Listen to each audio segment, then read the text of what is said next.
Out of your body, you see time for what it really is. You experience past, present, and potential futures. Your soul can create anything that it desires to create. The universe is not dictating that soul. That soul is the consciousness which is dictating the universe and creation all around it. This particular universe, this construct, was created to experience that which we are not on the other side. There is a biblical event on many fronts. My one message over all else would be, I feel it's very important to understand, because a lot of people are seeking truth.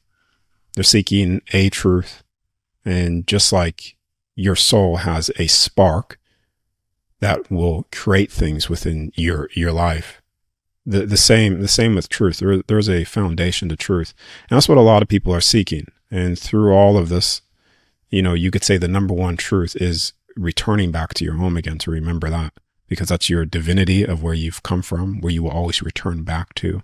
And it is your true state. And when you remember that in love, then you could start to bring that here. What they call about heaven coming to earth. You could literally bring that here within your reality. So yeah, to the best of your ability anyways, with everything that's, all the other stuff that's here as well. So. Could you even go as far as saying that death actually, we've got it a bit backwards by ways of, actually, it ought to be celebrated to some degree, because you're actually returning home to your family. Exactly. So people think of death now where it's something sad. And actually, anytime when I hear somebody go through a near-death experience, or they have the first out-of-body experience, or even if someone close to them has died, that is a very exciting thing for me, because I could directly tap into that individual and make them remember where they come from. And that is part of the mission of what I'm doing. Part of the work that I'm doing is to not allow people, but to trigger people to remember that. Because when someone's passing or they die, you could ask them the simple question, well, where do you think they went to? Or if they were about to die, if you were to die, where do you think you would have gone to? And then they'll start asking, saying, oh, I think this and I think this. I think I will go here. And I say, stop thinking for a moment. Like, just tune into what you feel would happen to you. And automatically what happens, even without coming out of the body, you could tune that individual back to its original state, back to its home of remembering. Because then that individual will start thinking of its own version of heaven. Because on the other side, everybody has their version of heaven. And typically, if you are in the heart of unconditional love, here, because your heart is a toroidal field, electromagnetic field. And when that is activated, you could say it holds the power of the sun, what is considered a stargate. And that could bring through your heaven here, and you use your brain as just what it's used for, decoding things. But your heart is the thing that creates everything. Pretty much. And your heart could create the most hellish experiences, but also ones in unconditional love too, depending if you step out of it. The veil of forgetfulness, what function does that serve, in your opinion? Okay. So this goes back to what I was told a while ago, that this, and also experienced too, that this creation, let's just say the construct, replace the word construct for scientifical terms as universe.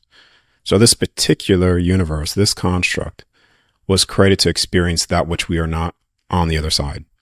So this is where you get the illusions of through the body only, of pain, suffering in that way, where you can imprison the physical body. You can't imprison the soul. You have the illusion of birthing and creating a new soul, not necessarily how it is on the other side. So you have all of these creations here to experience the opposite of who you actually are. And with that also comes the unforeseen events. Yeah. And it wasn't necessarily supposed to be quite like this, the extremes quite like this. It was supposed to be a gradual process of forgetting to remembering, stepping back into your divinity, your love, and allowing that frequency that will create everything around you to manifest your heaven here in the earthly realm. You could say the first heaven, round one, is the first heaven out of 12 heavens within this construct. I think it's useful to provide the rest of our conversation context to explore the construct a little bit. You mentioned you can sub-construct for the word universe, almost one for one. Are there other universes? Are there other constructs? Where have you been in around that? And then you often talk about there being 12 different realms. I know there's a lot of questions fired at you all at once, but maybe No, that's all cool. that context could be super helpful. Yeah. No, that's okay. So when I talk about the 12 realms within here, so this construct, this universe, so you know that we have a 12 helix DNA, pretty much 13 if you really add them all together, but right now we're only using 2. Now, if you look into the information as well, we have 13 dimensional structures within the brain. And typically when people come back from a near-death experience or even an out-of-body state, you'll find that some of their, what science calls DNA, becomes more active. You get another strand turned on. Some portions of the brain, the dimensional structures in the brain turn back on as well. Because the physical body was perfectly created based off this construct design. 12, 13 being the container of the realms. And you could call them, I call them anymore 12 heavens to make it very simple. Because you have the earthly realm, what you could say is the first heaven. And the second heaven is what people call the celestial bodies above. That would be the second heaven. The third is where you're tapping into things like beings that have disappeared from this plane of reality. And you would call them, just in short, Anunnaki. And then you have the realm of Eden, which is another, you could say, the fourth heaven. Then you have the cathedral heaven. You have the angelic heavens. And it goes all the way up to 13, pretty much. The 13th being the container, as I said before. And the bodies were supposed to, based off who we are and without all the suppression of everything that is on the physical body, we were naturally supposed to tap into all of these things very easily. And when you're younger, you do. And then they call it imagination or whatever, you see, and you suppress these abilities and they become dormant pretty much. And then to go back to what you said as well with the other constructs, are there other constructs on the other side? Yeah, there's many of them, and they're all created by the will of the soul, each individual soul. So on the other side, when you're out, let's just say outside of this known universe, and you're completely out of it, there is a base level of reality there. And another way to look at that base level of reality is imagine that you're walking down a town and you have the road and the sidewalk is base reality. And left and right hand side, you have houses, homes all over. Let's call those constructs universes. You see? And so when you go into that particular construct universe, it has a certain template, certain rule set based off the individual soul inside that house of the template that it lays of what it wants to experience. And so when you're truly out of here, your soul can create anything that it desires to create based off its will, desire, pleasure, love. And that's what we do. We've experienced so many things on the other side based off of what we love to do. And so this is where we are now. This one was created to experience the opposite of that. And when you look at this, and I know this is, maybe I should try to give a little bit more clarity to this too. Like, yes, unconditional love is you. It's all of us. It's the core of who we all are, because you cannot have unconditional love with a judgment. But you could also say, in order to truly understand unconditional love, you would have to have experienced the opposite of it. Yeah. Like, and some people don't want to hear that, but yeah. Because once you experience the extremes of what it is not, and you experience the unlovable things, then you truly start to step into a state of understanding fully and completely unconditional love. Fully. When you talk about loving everything and everyone around you, and you're in that state, you would have had to experience those unlovable things. And this is where you go into spirituality in new age stuff. they would want you to lay down your armor in a sense and stepping out of the true frequency of love, because love is very much a weapon too, man. You know, it will pierce through everything. It's the thing that creates everything in creation itself. Yeah, and it's expressed many different ways. I'm not necessarily saying either. A lot of times when I say that, and I try to give a lot of context, but a lot of people when I say that, so then you are in agreement with the most horrific things here. Absolutely not. Absolutely not. But it's in terms of you could say understanding. You could say seeing it from that state. I could understand it. I could understand it, understand that soul where it's at, because it has fallen out of love. And that doesn't necessarily mean that I forsake my love for it, because then that would be the opposite of love. It's no different from a parent and two children. Child one does all the right things. Child two does everything negative, horrific. But you'll never find the parent not loving both of those children. Is free will something that transcends just this construct and goes into the others? What role and what are the dynamics particularly of our construct, and what does another construct potentially feel/look like that gives us context in terms of how things could be different in different constructs? Very similar to here. Yeah, it's the templates seem to remain the same in a vast majority of them. You know, but to answer the free will thing and the freedom, is like, it could just be summed up in this way. Like there are, I always say three, because there are three things that are constant, the unchangeable laws of creation in all things. And one of those things are, you cannot have ultimate expression of freedom with a limitation. And so when you really feel into that statement, your soul here right now, even when you leave it, is not limited. There's no limitations placed on you of that which you can do based off your will. And what your will is your will of your soul. Pretty much whatever it desires to do has the authority to do so. And by limiting the soul, then automatically you put judgment on that soul, and then you also break the other law of the universe, which is you cannot have unconditional love with a judgment. So you cannot say you're unconditional loving, but then condemn and judge somebody for doing their ultimate expression of freedom. Because at the same time, the universe is not dictating that soul. That soul is the consciousness which is dictating the universe and creation all around it. Each individual soul is creating their own experience.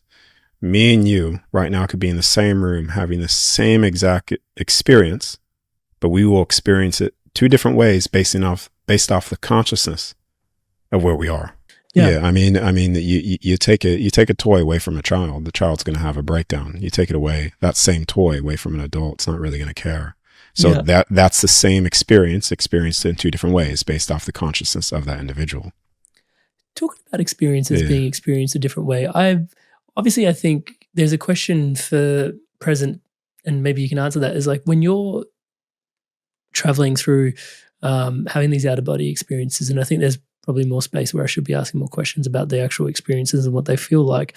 But nonetheless, if you're traveling out there, is it disconcerting for you when you're moving through realms and potentially meeting angels, or like, do they see you? Do you see them? And that would be the natural question. But then the question I've got, this is how trippy I can be, sorry about this, or not sorry, is it disconcerting for them to meet a human? Like, do they look at you and go, hey, where'd you come from? Like, yeah. Does it go both ways? No, because they hold no greater authority than you. They're like, you right now, if you were to die and meet one of these beings, they hold no greater authority over you. The only thing that they do, because they understand the three laws of the universe. You can't have unconditional love with a judgment, ultimate expression of freedom with a limitation, nor can you, or consciousness dictates the universe. So all they do is they recognize the spark and the divinity of God within you. There's no difference. It's not like, oh, you are human, because we're not human. You could say even the angels right now, we even hold all of the DNA from the 12 realms within the physical body. That's why we have 12 helix DNA. That's why we have 12, 13 dimensional structures within the brain, because the body has all of that, you could say, that within it. So yeah, it's not like that. Yeah, it's very, very, you meet them, they recognize you. And sometimes based off the individual soul, because just because a soul comes here doesn't mean that somehow they're lower either, because some souls have come here with such, I'm going to use this word lightly, but masters in a sense, just based off the accumulation of experience, and they're here. And so when they leave here, they're not looked upon as, or anybody as, oh, you are below. It's 100% equal through and through. And it's very physical. See, the out of body state, man, is it's more physical than what you experience here right now in physical life. And the best way to understand that is, through your you said, I don't know if you said analytical, but you said engineering. Yeah. Okay. So, the brain could only decode a certain portion of the light spectrum. Yeah. And so we call this 0.003%, something very slivery. It's just a sliver that we've got. You could expand this to more. The physical body can access more. But right now, majority of the population is only accessing that small portion of it. And we call this very real, very physical. But when you leave the body, you are seeing all of it again. You're accessing everything. You're accessing the potentialities of time. You're accessing thoughts. You're accessing the true state of you. And that is more real, more physical than what you would ever experience here. So, yeah. No, just when you say what that is, that's what it is. It's very physical, man. You'll be touching your soul hands and experiencing it as if it's very, very real. And then when you go back into the body, real doesn't even feel real, because you could say experienced real again for the second time, born again for the second time, understanding that is the real home, your real state. To make it very simple, when you leave, it's no different as a near death. It's literally no different at all. The soul will leave the body, and you're 100% out. Even to the point where there is a point in no return, and I don't say that in a fearful way. It's like just with near death experiences, there's an offer. Sometimes, give or take, even when I was 16 years old, I was given an offer to leave. At that time, at 16, I was given an offer to leave. And the only reason why I chose to come back is because I realized, okay, well, this is so temporary, not only temporary, but she showed me what was going to happen within my life. You could say the path.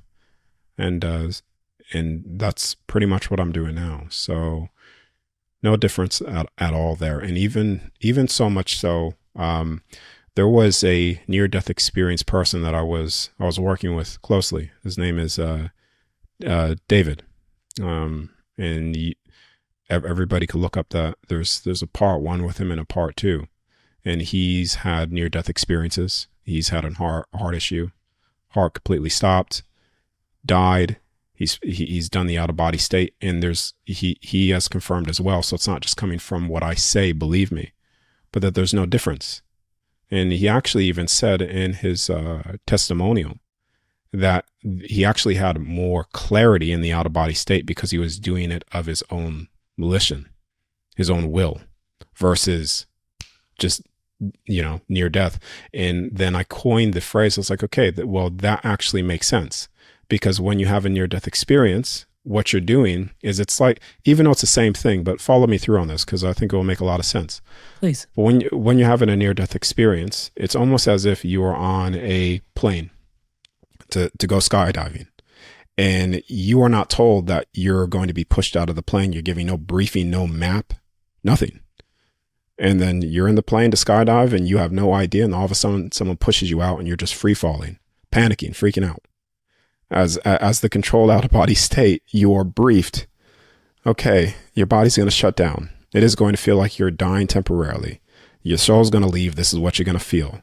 The first things that you are probably going to see is things happening in real time. You'll see your physical body on the bed, and you'll be looking at your soul and your physical body, realizing that you have made the disconnection.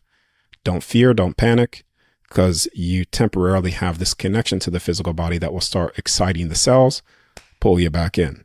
You may also see beings. Understand, not to panic. These could be what you consider guides, or people who have been with you a very long time that you will then remember.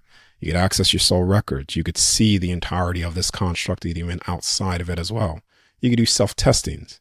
And I've done group experiments on this too, where people in a group setting do these experiments where they write something as simple as a number 1 to 9.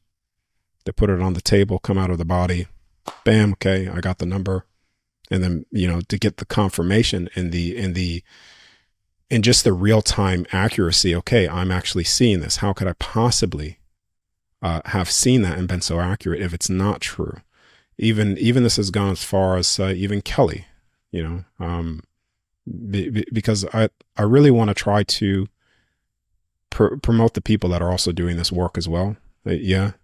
Because it's at first it was me just spreading the message, but there's so many more people now that have followed the principles and now are a part of it. I really think their names should be heard publicly to people and spread them as well, because these are people that have done the out of body state and have experienced the same thing. Kelly has her son was in the military.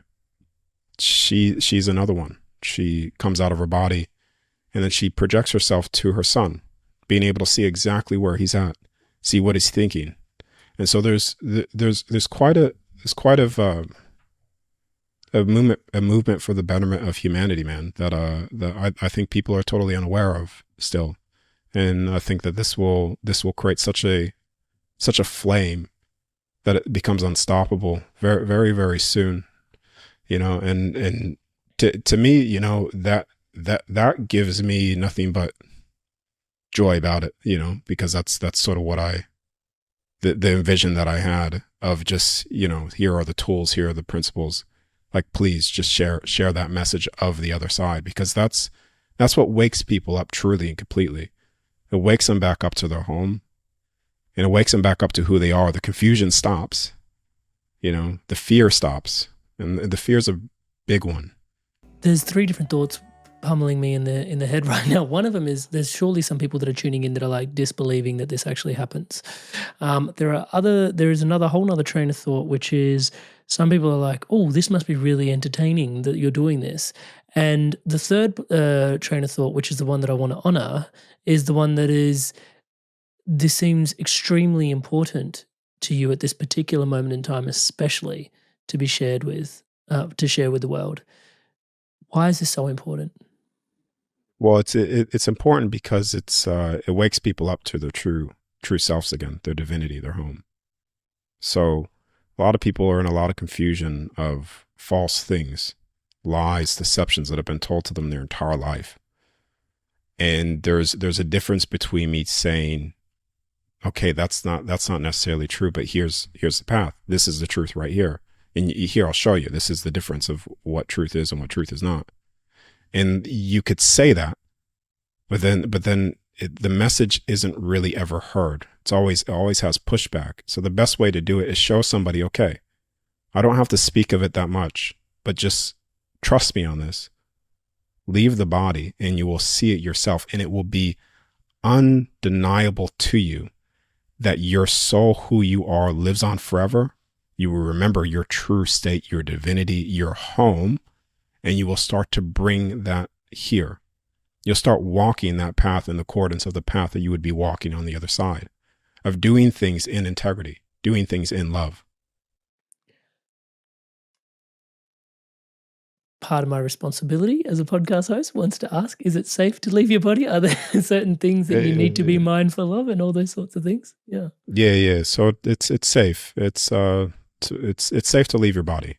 And this is part of the fear stuff. That's very important to overcome, because for instance, this is how powerful your soul is. And a lot of people are just unaware of it. When somebody, let's just say two individuals are in love, one of them dies. Shortly after, if that person has the heart is broken, that person will die, because that person will choose, I do not want to be here without that person. And its will of its soul will kill the body, pretty much. So when your soul makes a decision, a choice to do something, nothing will ever stop that from being so. It will not make sense in the medical field, because your soul is the ultimate dictator of things around you, even things in the physical body as well. You could start to command the cells to express themselves in a way of what you speak and you believe in the most, And this is also another important thing. All this stuff has been documented too. It's not just what I'm saying. The people have healed themselves from cancer, for instance. So there's been studies on this, where someone is given a false pill, or just belief. They're given a false pill, but they believe it to work, and therefore, because their will and their belief does it for them, versus the other person that does not have that belief. And the doctor says you're going to die in 6 months, therefore you'll find exactly on 6 months that person dies, because he wills it on itself. And that's important to understand, because you, to the best of your ability, you could start to will yourself. You could start to bring the soul in completely to start to express your will physically. I'll leave that one there too. The reason why I said I wanted to leave it there, because I don't want to go down a certain path, even though I feel that I should, that will end up taking things out of context for people. And I don't necessarily want to do that, but I want to make it clear that the placebo effect is real for a reason. And they call it placebo effect, and it's all based off belief, because your soul is the overall dictator of how your cells express themselves, done in the rice experiment, done in the water experiment, even Jeff as well, is just, there's so many things that can be done that you remember again, and you start stepping into love. But you also said thought constructs don't die. Thoughts, your thoughts never die, man. Everything that you think right now is contained within your field. So this is why people, when they have out of body experiences, they, based off of, if they have not worked on their fears, or you could say have control over their field, they will typically experience a lot of nefarious things, subconscious things that have been there in the background for many, many years. And it's all projected forward for you to see. And people freak out, because a lot of people don't want to face themselves. And you can never escape yourself. You always have to face it, and you have to face it fearlessly, in a state of not being in fear. Because just over that threshold of fear is where the doors of this construct open up to you again. Quite literally, man. So, I mean, and that's coming from direct experience of being in fear for years myself, trying to access certain things, not realizing that the state of fear was putting me in this, my will of my soul was putting me in this confined space, my own prison, that I was self-manifesting and self-creating. I was like, okay. And I literally got to this point. I said, kill my soul if you want to. I don't care anymore, because I'm sick of this fear. And then from that point, everything just wide open. Halls of Amente, heaven, seeing my passed away loved one, or not my passed away loved one, seeing my passed away Uncle Bob. You could say my passed away loved one, because I do love my Uncle Bob, but it's not my loved one. Seeing the other side taken out of the construct. So it's at that point that everything opened up, And that's super important for people to really understand, because nothing can touch the soul, nothing can entrap the soul unless you believe it to be so. And it's your belief in that being so will create your own self-imposed prison until you break free from the fear and you realize that you are an ultimate authority, just like every other soul, and you could honor each and every soul with their ultimate authority and their ability to create based off their will. There's many things in there. One of the things I wanted to pull on was oftentimes some people have these fears of other beings, other things, entities, whatever. And the key thing you're highlighting there is it's only your fear that makes it so. Yes. Yeah. Yes. It's your fear that's feeding it. You could experience hell on the other side too. And hell comes from on the other side of you stepping out of love, unconditional love. When you step out of that, you start creating things the opposite of that, which is a hellish experience. Side or on this side? So when you step out of it, both. On this side? Or, both. Oh, both. Right. Yeah, both. Yeah, because you like I said before, you cannot have ultimate expression of freedom with a limitation. So even your soul on the other side could step out of love, but then when you step out of love, you start to create your own hell.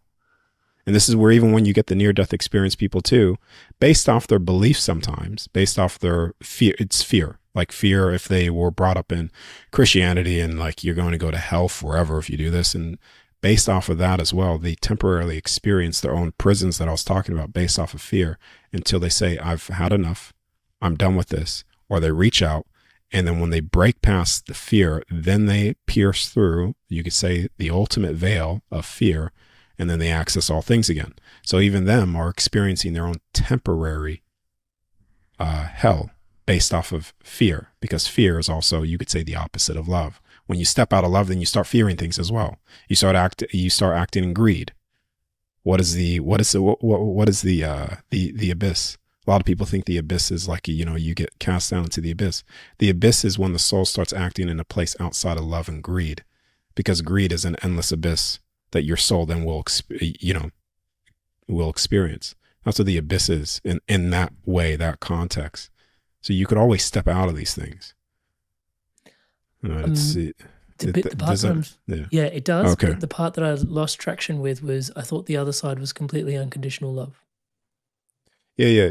Yes, it is. It is. But you could still create things outside of or stepping out of those things temporarily. Temporarily. Like, yeah. I mean, it's not a forever thing. I mean, you could say for the physical body, for the physical body here, when you step out of love, that starts to self-manifest itself into pain, fear, unloving.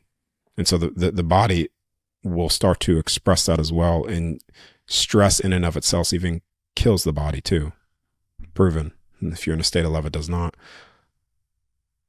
But you could step out of that state, that field, on the other side as well, and you will experience what is considered a hellish experience. So it's reflected. Everything is in a state of unconditional love. Yes, that's true. But you could step out of that just due to your will and the freedom of the soul. Does that make sense at all, or is it? It does. No, okay. You brought me along. Thank you. Okay. Thank you for clarifying that. Yeah. The body, the soul, vitality. Fasting is something, touch wood, that you're a proponent for. Yeah. I'm obsessed with it. Touch wood. I'd love to hear your thoughts. Through fasting.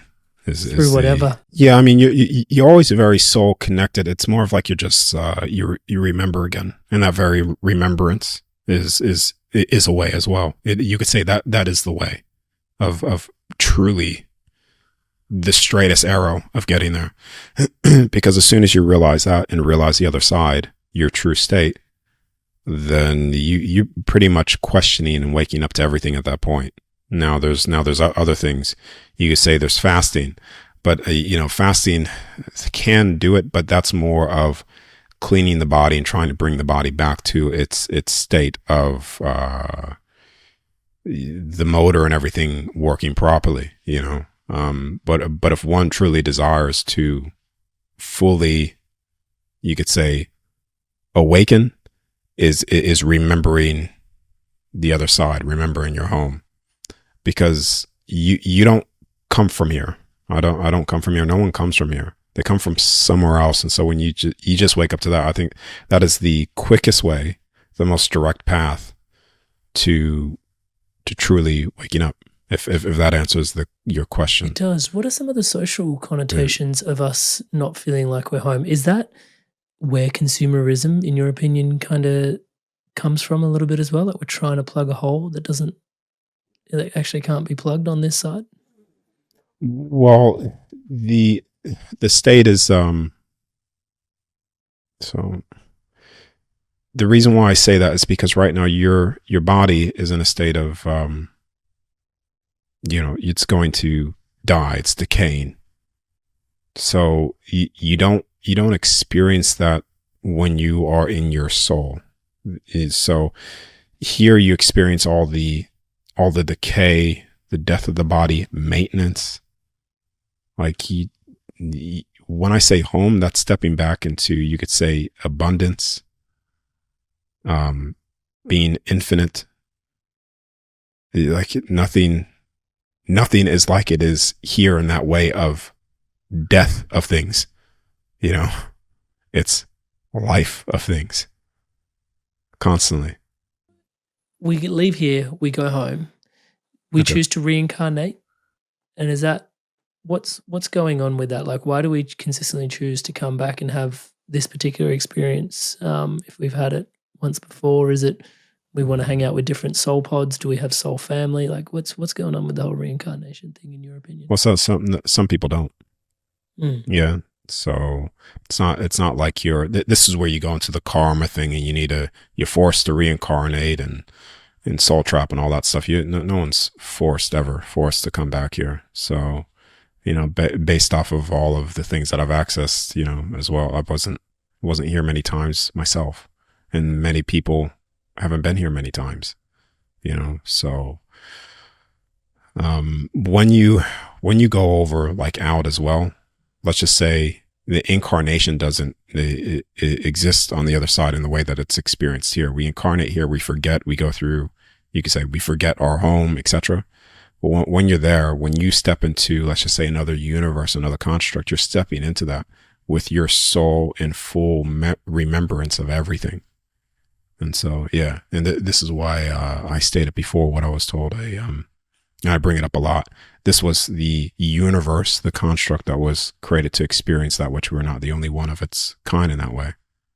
Because it's, it's not quite like that through what I've seen.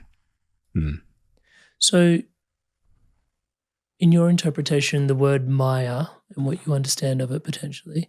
I don't know what it is. So you have to clarify. Okay. So in the Hindu scriptures, they call this reality that we're experiencing Maya, but it's also it's I don't want to say incorrectly translated, but it's a multidimensional word that's 2D translated into illusion is probably the way to articulate it. Yeah, but also it's not really, because illusion also sounds like holographic, like it just, you wave your hand through it and it's not really there, as opposed to actually there are some real tangible things from the experience that you can actually, your soul can imbue, which is actually quite the blessing. But yeah, anyway, I was just, the question was going to be your thoughts on the concept of well, it's going to be, I would agree with that. I mean, this is an illusion, but with that being said, it's not an illusion that this is not real. This is real. You are having the physical experience that your soul will then take with it when you leave here. You don't forget this experience. It adds to you. So you could say the ultimate currency on the other side, even though there is no currency, but the ultimate currency of wealth is the experience and the wisdom that the soul has, because then it could speak upon things, it could speak upon based off that experience. Yeah. So yeah, this is an illusion in that aspect of, you actually are not experiencing your true soul divinity in that sense. Because if you were, right now you would be able to do anything you desire with a snap of a finger, because whatever you think is instantly there in front of you. That's the power of your soul once you leave. But here, due to time and etc., and yeah, I won't go into all of it, but you know what I mean. Switching gears a little, you going back on the other side, I'd love to hear some stories of some of the interesting things that you've experienced, some of the interesting things that you've come back with. I heard you share somewhere along the way Nikola Tesla, the 369, and how baptism actually works with. Okay, yeah. So I'll just skip over the first one, like, you know, things that because I feel like I've answered that one already, or I felt like I've answered it in many other ones, but I'll skip to the 369 one if that's okay. Yeah, go for it.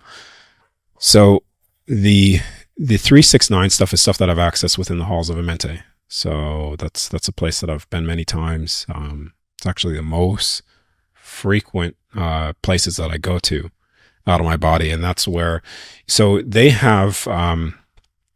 Back in that period of time, they had certain beds, and those beds you were able to, you could say, heal, project consciousness into other forms. And I'll leave it as simple as that. But in terms of baptism, what I was showing is that when 369 with Tesla was a code, a sequence of events, or a sequence of frequencies. Yeah. And essentially what this was it was a set of frequencies to put the body back to its base template. You could say reactivating certain things within the body. And it's like, it's mirrored off of these things. And I just put them in numbers and stuff. It's 111 equals 3, 222 equals 6, and then 333 equals 9. And so you could say that is the first pair of clusters within a particular sequence, creating the 369 cluster. Three sequences of frequencies, one cluster creating 369. Does that make sense so far? Okay. And then you could keep on multiplying this as well. So you could go 444 equals 3 when you add up the double digits as well, comes to 3. And then 555 comes to 6. 3. And then 666 comes to 9. Yeah, and then that's another set of frequencies targeted. And then again, you repeat the cycle, Even so much so, you could even go past 369 as well. You'll find that even certain frequencies, and I know I'm probably going to mispronounce this one because I was looking this up, but I'm just going to say the flower of life, one of those symbols that is very well known. When you look at that particular frequency, whatever that hertz is, I don't remember off the top of my head, but when you add all those together, it comes to either a 3, 6, or 9, and that you could say that's one sequence within the three frequencies. And when you complete that cluster of frequencies, and you say you complete the circuit, because even with the heart as well. So right now, the heart operates off of three clusters in that way. You have a positive, negative, and an in between. It creates a toroidal field. Toroidal field has 3. So you're completing that circuit. The same thing with the construct. This known universe, has a positive, negative, and an in between. It's a complete toroidal field. Yeah. And so what you're doing with these numbers is you're actually just mimicking exactly what the physical body is doing and what the construct is doing to realign it back to a certain state, pretty much. Does that yeah, that explains the Nikola Tesla. Yeah, that explains the Nikola Tesla aspect of it. And is that what you were saying before? Baptism, you won't explain? Is that because I was trying to understand? Like at the moment, there was the energy going in that understanding the threes somehow led to how we reprogram water with our thoughts and minds. But actually, there's like a divine plan behind. But sorry, I'm interrupting. Yeah, no, you're good. So that particular set of frequencies, you could say, helps with the connection again of the, like I said, putting the body back to its state, and you could say, just let's scientific words, DNA. Yeah, you're rewriting these things and creating this better connection for the soul to fully fuse into the central nervous system. So That's basically what that is doing, and that was the origins of baptism. Essentially, was to reprogram the body, reborn again in that way.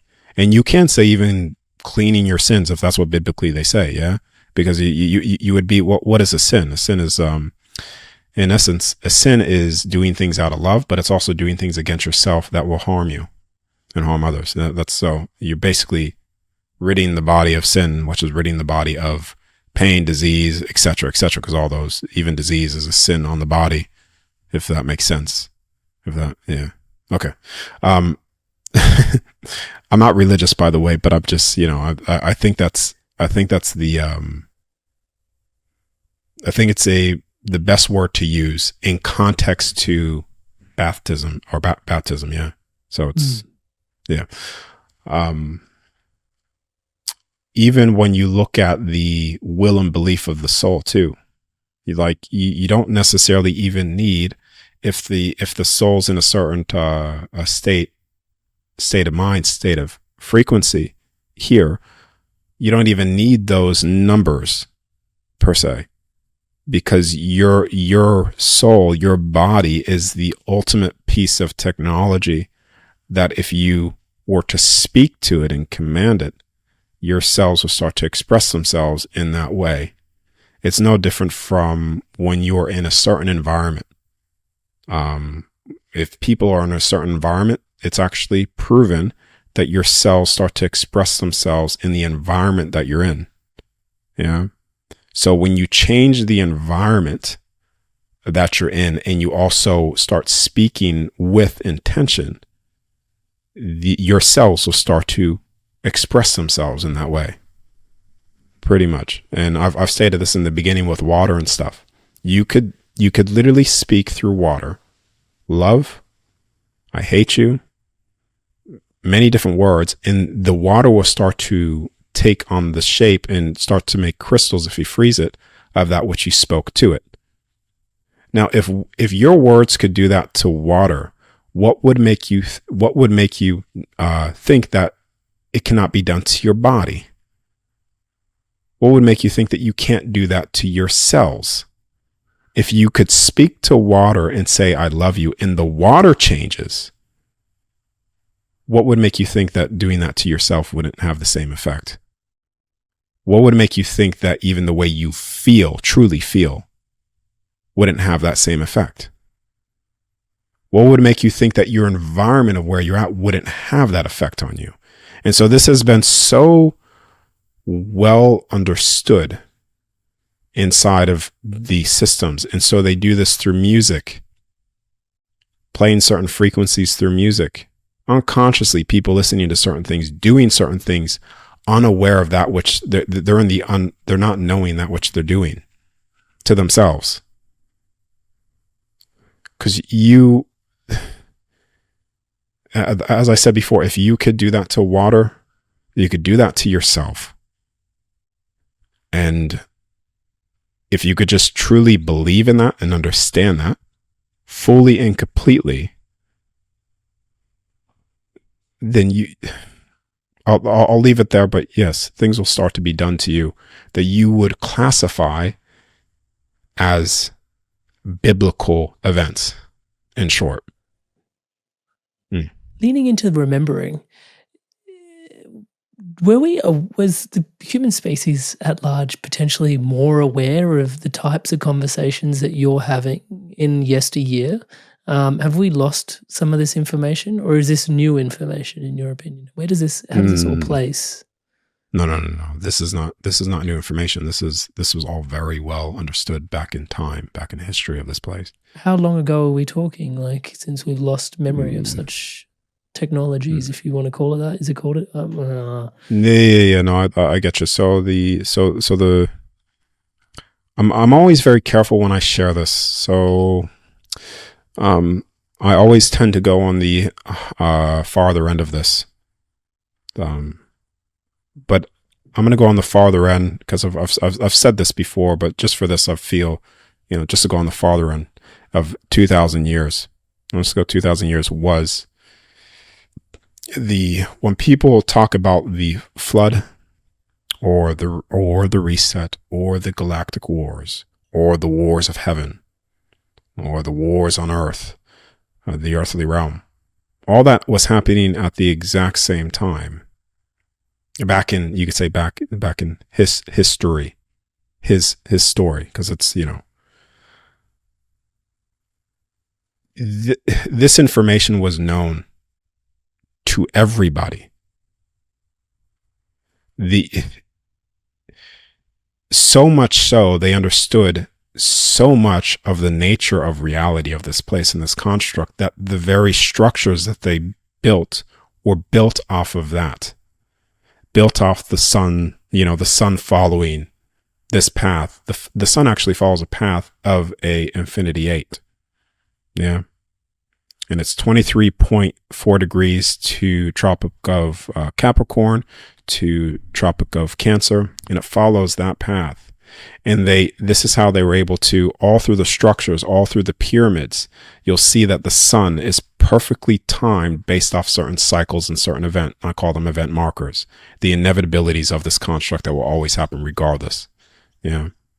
And so they understood this construct so well. They even understood the stars, dimensional spaces, portal access points, 12 stargates.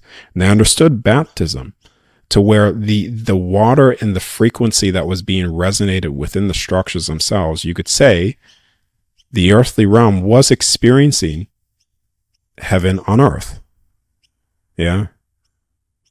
So this isn't, what I'm saying isn't new information. It's not just information where it's just like, this is brand new. This is very old, very well known information, even information on the other side with the stuff that I've experienced through the realms and through the records. So it's just people are. Why did we forget it? Well, that goes into a topic of a discussion that I don't really feel I want to go into in this particular interview, because I have answered it in certain segments, but it opens up such a can of things that I will actually be here for another half an hour just going into that. For part two. Okay. Yeah, cool. That goes into a lot of things, because I try to be very careful, with certain things that they don't get taken out of context. But I won't. Yeah, I'll leave it there. No, I appreciate that. Okay. I appreciate you honoring. Yeah. Question was going to be where we're currently placed in time. So when you're traveling through the construct out of body, you said you've been shown the nature of time. My mind boggles at that one and gets really intrigued. Okay. Because some people say time moves forward, some people say it's moving backwards, some people are like, I don't really understand much. But what were you shown about the nature of? What do you mean by that? Okay, yeah. So time we think is a very linear thing, and it's not. We experience it based off individuals, like I said, because not every individual is only accessing the 0. whatever percent of the light spectrum. Some people do experience more than that, and they have activated certain things within their body to access even more in the physical body as well. But so we experience time in that fashion, majority of people. But when you're out of your body, you see time for what it really is. You could experience the past, present, and potential futures. Yeah. Now, potential futures are this. I've shared this a long time ago through, I don't even know what interview, because I've shared so much information through other stuff, but this was the best version of breaking it down for me, of how time works, to best articulate it and explain it. How time is experienced on the other side, or how you could view it, is imagine a deck of cards. So right now, if I take a deck of cards and I spread out those deck of cards, we will experience time based off from this card to this card to this card to this card. So from event to event to event, very linear. But you could view time on the other side by taking those deck of cards, putting them all together, and you could look down through the center and you could see all happening, all of things playing out all at once, potentials, past, present. And that's how it was shown to me. And that's how I explain it when people ask that question, because that's how time could be, or you could view time like that. Yeah. And this is where it goes into, you know, I've seen many times potentialities of time playing out.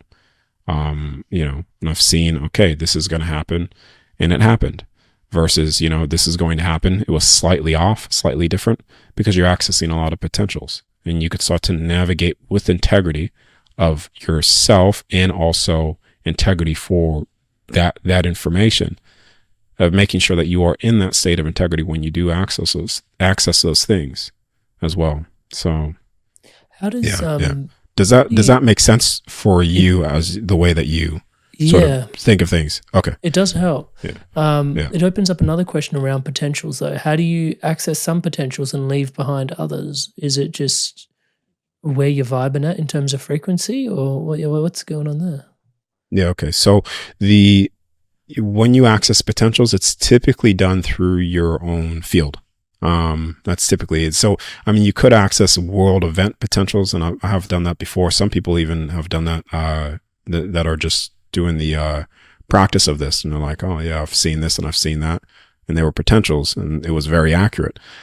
But for majority, 80% of people, when they're experiencing that, it's going to be through their own field, their own potentials of events. Yeah. And the people that they're associating themselves with or connected to, because you know, we hold a field all around us, same with everybody else. And so how it's a experience typically is that you'll come out of your body, and you'll be out of your body physically. You could see your physical body on the wherever you're at, and you actually see, let's just say, a version of yourself or a version of another person. It looks almost like dreamlike, because it's like you could tell that you are seeing potentiality, and you'll see them starting to walk and do things as they were physically doing things. Then when you come back into your body, you could either say, you could not say anything and watch it play out, or you could tell somebody else, you know. So it's like, oh, I've seen this. And that's sort of how it's experienced, you know. And it's pretty even for myself, seeing it many times, like I was just like, this is still very, like, holy crap, you know. Like it's exciting in a lot of ways, and that's where you need to I'm very, very big on the unconditional love and integrity when you do this, because the moment you step out of that, I mean, man, you're the only person that you can ever escape. And the unforgivable sin is a sin you can't forgive yourself for. So, I mean, you need to be with the understanding of who we are and who you are on the other side, to make sure that you are in that state always. Yeah. The moment you start stepping out of that, I mean, you start creating your versions of hell in that aspect, you know. Because okay. Knowing what you're sharing, why wouldn't we forgive ourselves? So we do, but the reason why I said the unforgivable sin is a sin that you can't forgive yourself for, because some individuals, some souls, based off the things that they have done here, and knowing of that which they do, still carry pain on the other side. And I did say that everything's in a state of unconditional love, but you do still carry pain. The greatest pain that I've ever experienced, the greatest, was on the other side, which is the reason why I'm doing this. Not because out of fear or any of those things. It was because I was in a place where I fully know of that which I return back to, and that which I know I should do with integrity for myself, time, and integrity for the information, and sharing that accordingly. And this even goes back into, let's just go near-death experience. A mother dies, and that mother was very in the know of things that it has done to a child. Yeah. When that mother dies, and let's just say that child has a near-death experience and visits that mother is saying, I am so sorry, because it carries that regret. The the thing is the regrettable is the unforgettable on the other side. And yes, you can forgive yourself, but don't think that if you take things here and regret that you are going to forget that, because you will not. That is the pain that you carry on the other side in doing things outside of love. And if I were to, let's just say, if I were to leave this realm entirely, and if my one message was to, over all else, it would be, make sure that you are always acting to the best of your ability at all times in integrity and unconditional love, because then you will never have to face yourself in regret of that which you have not done, in knowing. Yeah. So I hope that wraps it up and gives the context around it, because you, like I said before, you can forgive yourself, and it always comes to that point anyways, where you eventually forgive yourself. But it's not a forgiveness of pretending a forgiveness. It's one of coming to a full realization. And sometimes souls on the other side have to wait until they apologize, until they could actually forgive themselves, to where that individual, let's just say for the context of the story, where the child says, I forgive you. And then therefore that mother could then relieve herself. Could that potentially be some of the context around, I know you said karma's not like what we thought it was before, but potentially the regrets, is that somebody could potentially want to come back and do it better, sort of thing? Yeah, no, not really. Yeah, I mean, when you think about karma, karma is done as a forceful thing. So you will be, based off my understanding of it, and correct me if I'm wrong, okay? But based off my understanding of karma, and I don't really read much or anything, but based off what people have told me about karma, you do this, then you're going to be forced to come back, or you're going to have to pay back, and etc. It's not necessarily like that. The soul is never fully forced, but at the same token, with that, if you are in regret here, that it doesn't change. Yeah, and you still carry that. So I don't know if that just makes things more convoluted, or if it... A little bit. I'll explain why. Because karma, I think karma, I do see where you're coming from with, but again, I think that's the description, and pardon me, I say this respectfully. No, all good, all good. Karma, I've asked you to clarify. Yeah, that's almost karma. That's once again like the Maya being the flattened out version of it. Karma links to our sanskars, and sanskars is like our tendencies. We have certain tendencies, which actually runs all the way as deep as our desire. So it actually, actions we've taken in the past influence the desires we take in the future. And it's literally the cleanest word I could probably use is accruing. It's just an accruing. People think you accrue karma. It's actually you're just accruing as you're going through, like lessons we accrue, things like messages, like, you know, as we're going on our way, we accrue stuff. Like it's just stuff we're doing. But what we've accrued, like attracts like kind of vibe. And so I'm imagining, and this is where, you know, you've accrued to the other side. Back to the nature of my question was you've accrued to the other side, and then you've landed here, and you're kind of like, oh, I see where I did certain things wrong. I'd love maybe a do-over, you know, to sort of see if I can give that another red hot crack, you know, and then lo and behold, you forget everything again and you start again. You probably just make the same mistakes again. I shouldn't say that. Stop saying that. Touch wood. But yeah, I don't know. That was the nature of my question. I don't think karma is a force. I think karma is something that it's more, it's way more subtler than that. It's something that it's an accruing of our past that's also influencing our future, but it's not like a debt in as many ways as people think of it. Have I explained it correctly? I don't know. Well, I believe I'm following you, and if you are, if people are saying karma in the way of you have to repay this, you're forced to, then that's no different from the biblical religion side of things, where it's just another set of forceful things done to you, and that's not necessarily that's not necessarily the truth in that way. But if what you're explaining with karma in the context of it is that if you are in the the regrettable becomes the unforgettable, and you carry that through, and that is the same, then yes, you could just say that's another karma, if that's how you are. Thank you for clarifying that. Explaining it in any ways. Yeah. But that's not my understanding based off how I hear other people explain it. You know what I mean? Yeah, no, I totally get it. Yeah. Okay. All right. Perfect. Do you reckon people are shifting? Like something's afoot, something's going on at large, like people are waking up? And if so, where does that fit into what the construct's up to, or what the angels and God in the different realms across the 12 different realms is up to? Is there something happening at this particular moment in time?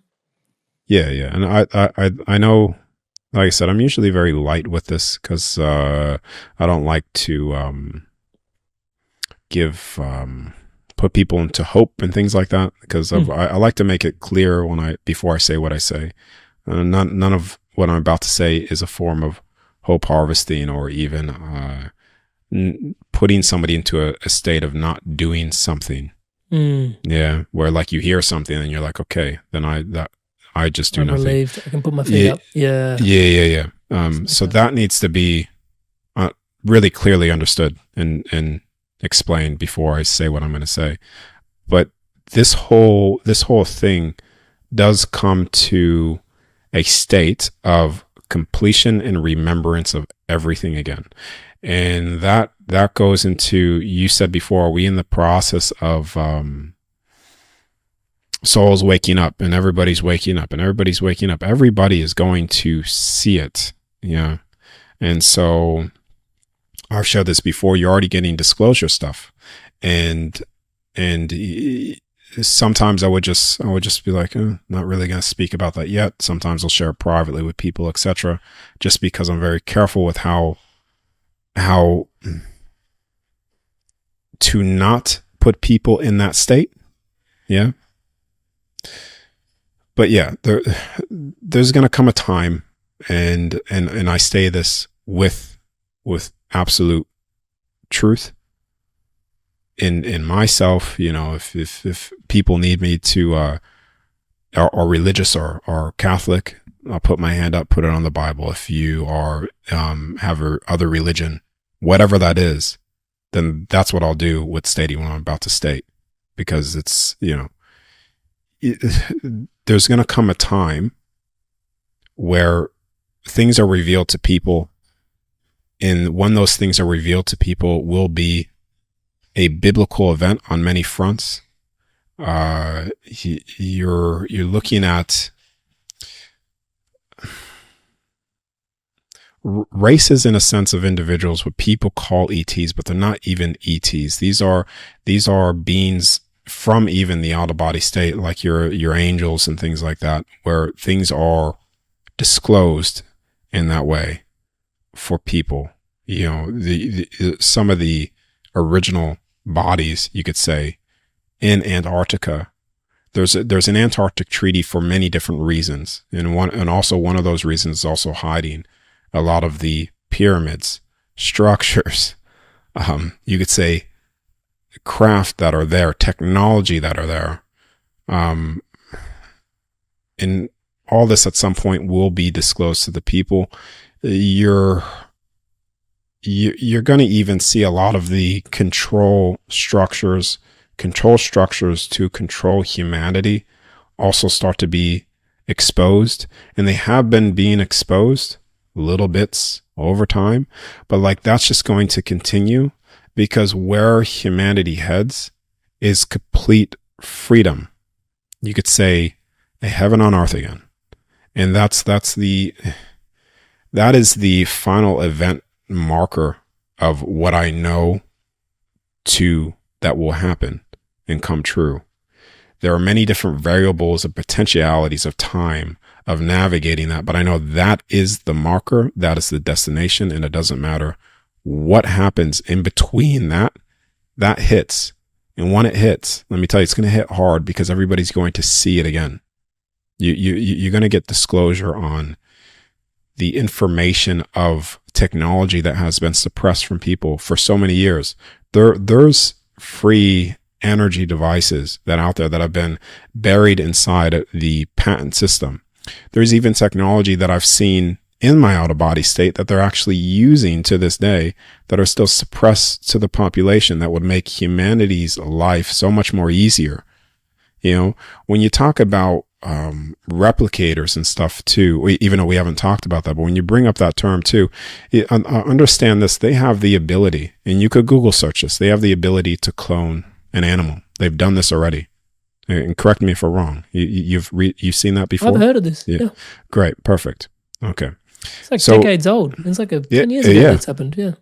Long time ago. And so they have the ability to clone animals. They have the ability to replicate food at the, you could say, the cellular structure and replicating that food.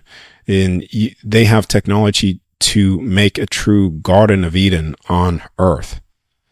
That's the technology that they have, physical tech. So all these things that have been suppressed, if you are able to clone a dog, you are also able to clone and replicate other things. Yeah, you're able to reprogram the certain cells within the body as well. And this is a technological front, yes, but the most important thing is what will be remembered again.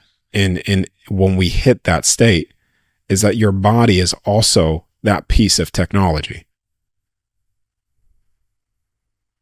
Yeah. And you could see why I stated in the beginning, I'm very hesitant to say things like this because I'm not putting people in hope or hope harvesting or hope of something to come.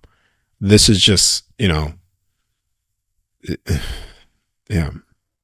There were certain like events you could say that took place in the past. And you could say what happens here is actually even more biblical in a sense than that, what happens. And like I said, I'm not going to go through all of the little details and hope this and hope that, but it's just everybody does at a point in time, and it's already happening slowly and slowly through all of this stuff. What happened 4 years ago, etc. Just being dripped out, and it's going to continue. Yeah. So it's and there's a lot of stuff still being hidden from the people, but I based off the things that I've seen in the out of body, as I've stated, it's some things people won't even believe, and sometimes it's best not to even speak about it until it's actually shown. Yeah. So I'll just leave it. I'll leave it there. Yeah, no, that was in context to everything. And I know, the interview and stuff like that, and this is that, but like very, very much appreciate if that's still held within context. Yeah. Of course. Yeah. Everywhere we look, we see 12. Everywhere we look, we see 12. 12 months should have been 13. You mentioned it yourself, the DNA helix. It's actually 12. 13. And I say 13. There's realm, there's 12, and then there's 13. 13, yes. Yeah, so what's so special about the number 13 in particular, and why are we ostracized out of it into 12? So I say 12 because it's basically, even though it is 13, but I say because a lot of people, 12 months or whatever, like they could, but there's originally 13 months to a year. There's 13 strands of DNA, scientifically what they call DNA. There's 13 strands of them. There's 13 dimensional structures within the brain. And the 13th is more of the containing field of things. And just like when you go through I'll just say it to make it short and concise, when you go through the 12 heavens, you also have the 13th, which is the container of those 12 heavens. Yeah. So everything from the originally supposed to be 13 months is all perfectly mirrored off of 13 months, 13 strand of DNA, 13 realms. Yeah. So that's why That's why I go back and forth between 12, 13. I say 12 is supposed to be 13 because it's 13. But some people are like, well, I don't get that. I just stick with 12 sometimes just to get the the point across. No, I appreciate it because even like I was looking at a calendar for the year with 13 months. And the first of every month starts on a Monday, and it's just like everything just works super well if it was split into 13. When I completely leave, I just want to make sure I've done everything to the best of my ability in that state. Yeah, you know what sleep paralysis is? When you train the body to do that, that is the very direct path to just you're out every single time, and that's so there's like two different ways that I teach that. I teach you how to do it consciously, or I teach that how to be triggered unconsciously, and then you're conscious, and then you pop out and get rid of fear and all those things. But like if you look at sleep paralysis stuff, man, and if that's the number one point, that if you get to consciously without fear, you will leave your body every single time. And that's what you teach via a course, right? Basically, when I host workshops, I'll go through them. Are the workshops up there in person, or the workshops online? Workshops are online now. I thought about doing it at some point in the future, doing it in person and just getting like, but it would have to be about a 7-day or 3-day retreat or something like that, because like you have to get people practicing it more than just one day. And my goal with that was to get a group, let's just say 10 people that I know that have been practicing with me for a long time that are very proficient at it, with a whole other group of people that are practicing it. And then they all come out of their body able to target things in real time. And then documenting that, like properly documenting that into like some form of documentary. That would be so trippy. Would people interface with each other outside of the body? Well, it's already happened. It's already, this is the, yes. What? Yes. That's what. That's why I started off small. I started off very small with getting people to focus on numbers, and because it's something that I did. I was like, to prove to people, like inside my house. I was like, okay, let me show you. We did it 4 or 5 days in a row. They write a number, bam, bam, bam. And so I did it on a group scale just to get people to realize that you can see real-time events. And when that was locked in a group setting, and they understood that they were actually seeing those numbers in the out-of-body state, well, that wasn't possible for them to not know unless they were out of their body actually physically seeing it. And then they come back, and then I'm like, okay, now we're going to expand this slowly. Yeah. Now we're going to go, you see? So, yeah, it's sort of, you progress it like that. And so then you get people that are able to slowly over time accurately see things happening in real time in the out-of-body state as well. And that's happened quite a lot, man. And so, I try to keep it a little bit suppressed a little bit, if that, it's not necessarily suppressing it, but not over promoting that in that way, because I'm very careful of how. One of my teachers says what's sacred is also secret, and they sound similar for a reason. That's kind of what I'm getting from you. So, yeah, because there's already lots of people. I'll just say a handful of people.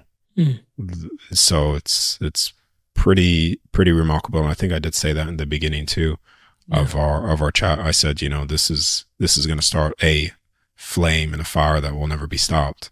Like you can say you're gonna see a massive movement from this, because this literally is, one, people realize this, and as people have in the group setting, I mean, this becomes unstoppable in that way, because then you have people that are accurately able to do this and perform this in a state of at will to demonstrate and show other people. And then that's where it continues and it continues and it continues. And I've done it that way. So I'm not necessarily I've created a mission around it. So I'm not the single head of the target, if that makes sense. Yeah. It's not just, Yeah. Messiah kind of thing. The other interesting piece about that though is like there's so many interesting pieces about that. But and all of a sudden, if people collectively start to wake up to being beyond the boundaries of their own skin, I can't help but wonder what it does for these artificial state line boundaries and all this other random shit that we're like warring over and stuff, bro. Just do you know what I mean? Like that, for me, it's just like a big fat whiteboard eraser going all over like some of that stuff. I don't know. Maybe I'm being hella optimistic because I do run the risk of being like that, but I don't know. No. It quite literally. If it's changed me, and it has changed other people too, to the point where I've dedicated my whole existence here to that, because I know that power of it, and people are experiencing it, and they're like, "Whoa!" Like this is what they're talking about, and they experience it. I mean, there's a group of people that are, and it's the reason why I was bringing up the names, because it's just like I want to make sure that people know who these people are. There's a group of people that are actually starting to do this very proficiently, and it should be recognized. How long did it take them? So sometimes it's, I think one of them, Stefano, for instance. Stefano's a good testimonial. It took him a few months to do it. There were some people, it took them like a week, and another person took them a year. So it's all dependent based off, because it's like a practice. And then once you get it, you just get it. If you're going into sleep paralysis, are you getting rest in the night, or is it like you've got a day job and a night job now? It does. When you do it a lot, this is why I drink salt water a lot, which is, because it's like, the more that you do it, you tend to overload the central nervous system. And the only thing that I've found to mitigate that is salt water, or just targeting a certain thing, doing something for a week period of time, then taking 2-3 weeks off. Rest.